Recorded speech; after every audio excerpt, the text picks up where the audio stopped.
Oh, g'day. Keithy here. Thanks for joining me again.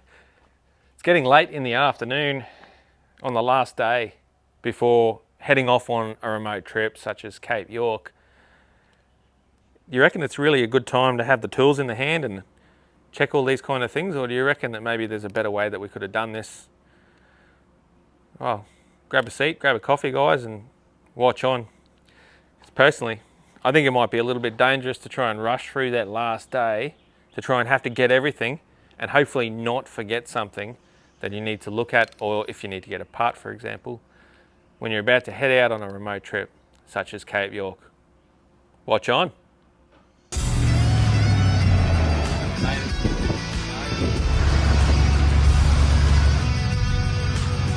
we couldn't go without checking this out. Staring at fires now.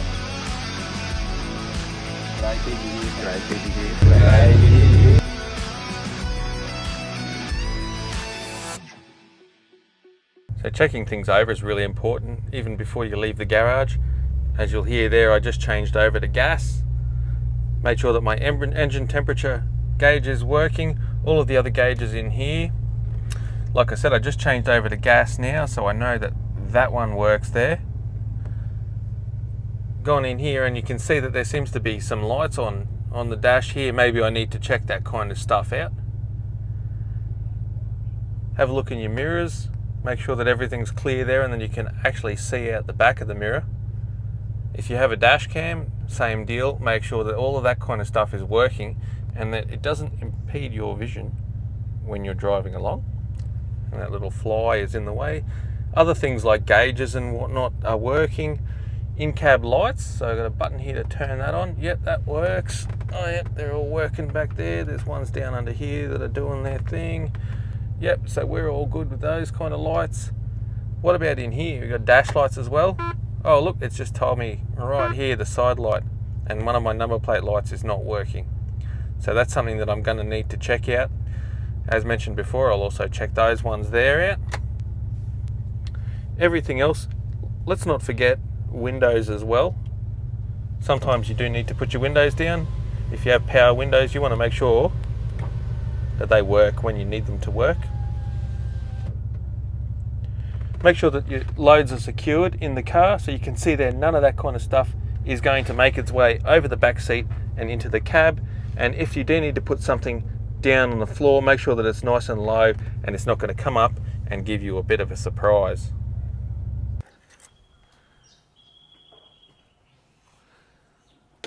So on the topic of mechanical stuff, make sure you look over everything that you can mechanically while you're still at home, because it's a lot easier to go through everything that you're going to potentially need on the way up to Cape York.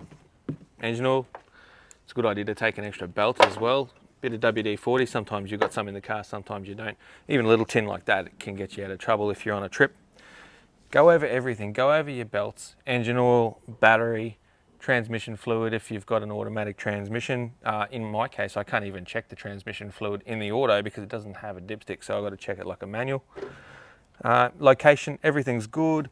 Coolant level, all your fuses, believe it or not, fuses can take you out too, so it's also handy to take a few spare fuses.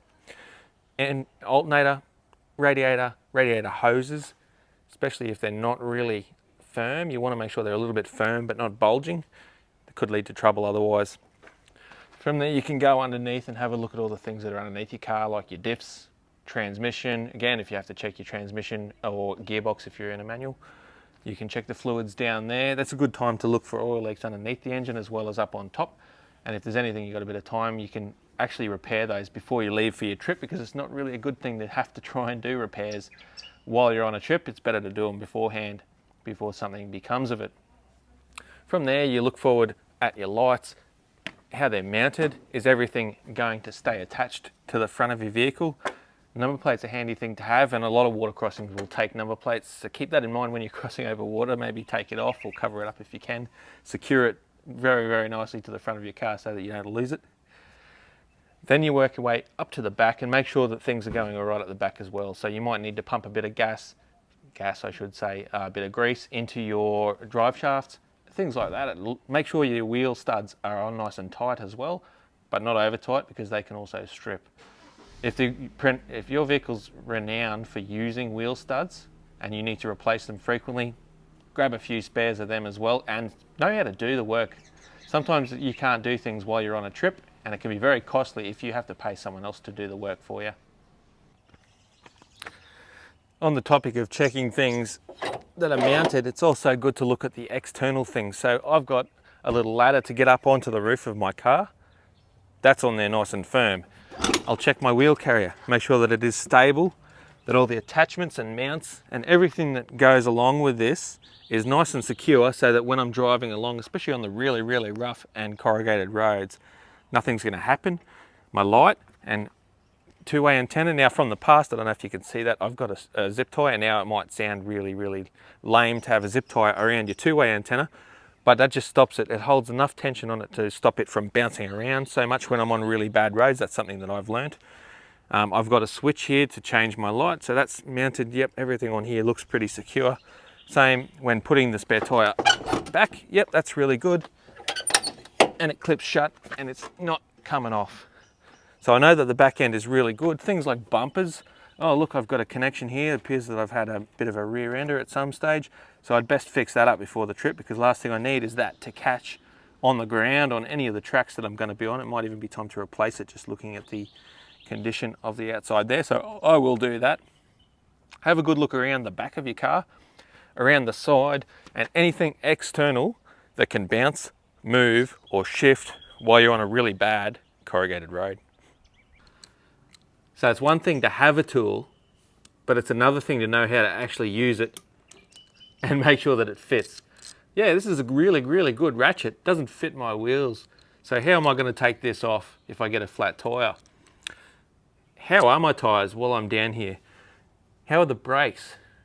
If you got the time before you leave, jack them up, have a look. Have a look at your brakes. Have a look at your discs, pads. Have a look at any oil leaks you might have on your hubs or your CVs or anything that's inside there. Check your tyre pressures while you're down here. Pays to do that before you leave, because the last thing you want to do is something to catch up with you on the road when you're away from home and away from all of the tools. But it's another thing to take the tools that you know how to use and that your car's going to need. No point taking the biggest rattle gun you've got if you're only going to take a wheel tyre. Alright, so just as important as what's going on down there and in that engine bay, as well as in the cab of the car, is what's up on the roof. Solar panels. Maybe you put your tents up here, maybe you put some extra packaging for your clothes and bedding and whatnot. Doesn't matter what you put up here, as long as it's load rated. So the stuff that's up here needs to be within the legal limit, which in Australia is 75 kilograms, unless your vehicle suggests otherwise. No more than 75 kilograms on the roof while driving the vehicle. So there is a difference too between a driving load and a static load. So when you're parked up with those rooftop tents, some roof racks, I should say, are actually rated to hold a load of maybe 200 kilos, for example. So that means you can have your tent and you can sleep in it up the top if you've got a rooftop tent on some vehicles. So check that out, that's very important. But also stuff like roof racks, holders, everything like that. Before you go, these corrugated roads are going to absolutely munt anything that's attached to your roof. So you want to make sure that it is securely bolted down. That doesn't only include the racks itself, but anything that you have got on the rack. So go around with nuts and bolts, make sure that they're all nice and tight. Solar panels, racks, everything on your roof. Even if you see over there the snorkel as well, I've got an attachment for the snorkel up on the roof there. Make sure that that's good. While you're up there, chuck a filter on your snorkel and it'll save you getting all of that dust and stuff in there, or most of it. Have a good look around, because if you hit a bump, those corrugated roads are absolutely going to annihilate any of the gear that you've got up here. So you want to make sure that if you have got tight end points, they're secure and they're going to hold the load that you've got up on the roof. You don't want something overtaking you when you hit the corrugations, and you certainly don't want to give your gear to the person behind you either. Easy little checks like this will make your job a lot better on a Cape York trip, and it'll save you the time and frustration of losing some of your items on a trip. While you're in the back of your four-wheel drive, before your trip, and you haven't even started packing yet, it's a good idea to check down all of your tie-down points and attachments in the back of the car. when you load up your drawers, or if you don't have drawers and you just have some kind of other setup down the bottom, you want to be able to secure them down. The roads are going to bounce everything around, so anything that's up here that's loose is going to bounce on all of those corrugations. You want to have a way of putting some kind of strap, even if it is like a ratchet strap, or it could be something simple as an ocky strap, just to tie your load down and make sure that it's secure on those really bad roads so that you don't lose any of your items and they don't come forward and try and hit you in the head. A lot of people forget to tie down their fridges as well. Now, you don't need to tie this thing down as hard could be. As long as it's secure, that'll stop them from bouncing. They will jiggle around from time to time, but security will prevent things from breaking, from hitting you, and from causing any kinds of troubles on the trips. As I've mentioned in previous videos, the police do vehicle checks. So if they come to your vehicle, for example, and they've pulled you over and they find that you haven't got anything in the back of your car secured, that's going to be a bit of a naughty, and they will actually fine you for it. So you need to be really careful how you load your car up. Like I said before, just not only the weight, but also the how things are secured in the back, so that you don't get yourself in any trouble and you don't risk hurting anybody else who's in your vehicle. One of the last things that's worth checking is your battery system. My battery system is in the back here. I've got my charger here, which is a Red Arc BCDC 1250D, don't forget the D. And I can check here the voltage that is happening in the second battery at the moment. When that's charging, obviously there's not a lot of sunlight at the moment doing the job. You can see that I've got 13.1 volts. So before you go on a trip, it's a good idea to make sure that your accessories and anything that's powered from your accessories is operational. I know I've got 13.1 volts there. That is charged up just from the car sitting out here. I haven't used this in a while, so I know that's very good. I have a compressor in the back. Does it work? I don't know, I haven't used it in forever. Yes, it does work. Tick that off the box. All of these power outlets, I will go through with anything that I attach to these and make sure that they're operational and they're working, as that car belt is very squealy if you can hear it. My fridge, I run that on an Anderson plug. Why? Corrugated roads will take your outlets from in here, even if they're in there nice and securely, they will vibrate and move. So I found, especially on big trips, it's a good idea to have an Anderson plug to connect up things that you need to have constant power supply on while you're driving, such as a fridge. Little things like this will make your trip or break your trip. You want to make sure that everyone in the car is safe and that you end up going on a good trip without losing all of your entourage while you're on that trip. Thanks for watching, guys. So we went around the car, and this isn't about packing. You make sure you've got your jocks and your shorts and your shoes. This one's about making sure that your vehicle is up to the job of the Cape York trip. And not only Cape York, this could be the Kimberleys, this could be the high country, it could be anywhere. It's a good idea to get into a common practice when you're going on a bigger trip than just say your local beach up north, to make sure that everything is all right. It's a lot harder to get things in these remote locations if you need them, especially on a vehicle like this, where I guarantee you anywhere other than a capital city, I'm going to have trouble finding parts for this Range Rover. Bit different in a Toyota Land Cruiser, they're everywhere. But I need to take things in this car that you might not need to take, and every vehicle is different. So I can't say, definitely take this, definitely take that. Everything has to cater for the vehicle that you're driving, whether it's just checking your tyre pressures, checking your engine oil, power steering, whatever else, or even something simple like making sure that your back door's closed properly and keeping the dust out of your vehicle. Everything matters on a Cape York trip, everything matters on a big trip away, and you want to have the best time that you can. Ideally, you want to do all of this stuff before you have to leave, especially not late at night on the last night before your trip the next day.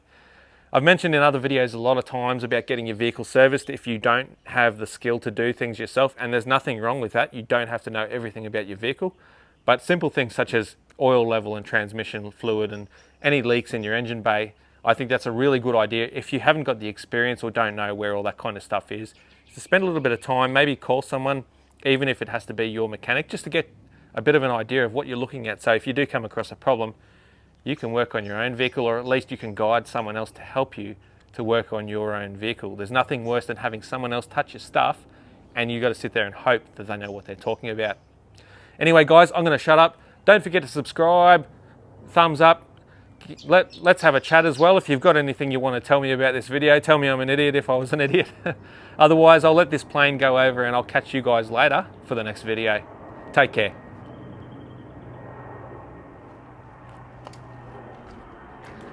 Bloody planes, I tell ya.